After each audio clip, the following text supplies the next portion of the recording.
I walked in and I saw my whole family sitting around the edges of the living room, and I said, "Where's Paul?"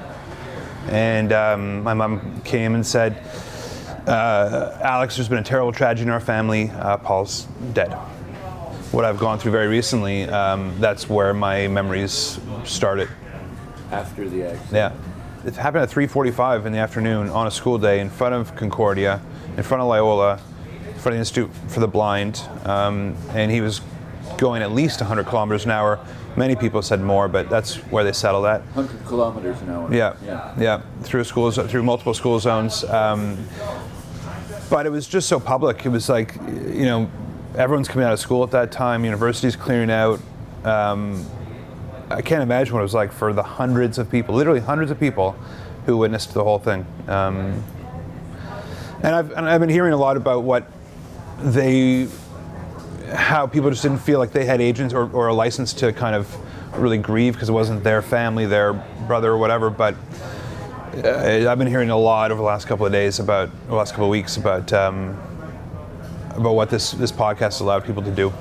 I mean, when Paul died, there was a lot of media coverage. It was very public. I went to school to Loyola 2 years later, and his friends were graduating that year, so I saw them in the hallways. I saw tributes to him everywhere, an award named after him in the hallway, a plaque right next to the main office. And when I would go home after school, I would sit in the bus stop right in front of where he'd been killed. I saw that intersection every single day for 5 years.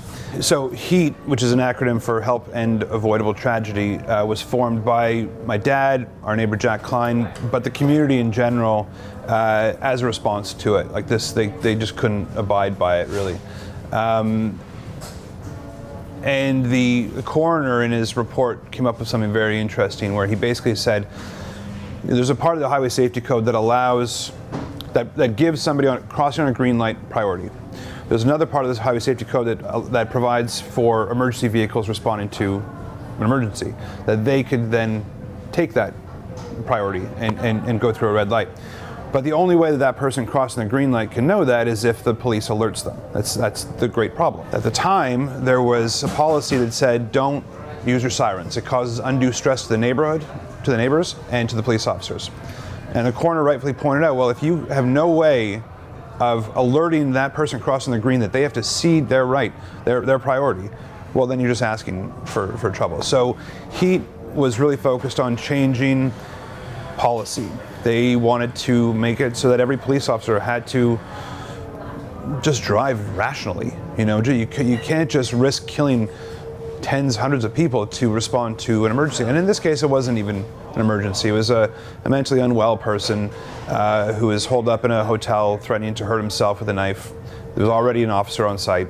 I mean, there was no reason for somebody to be speeding at all, but certainly not going through a school zone like that.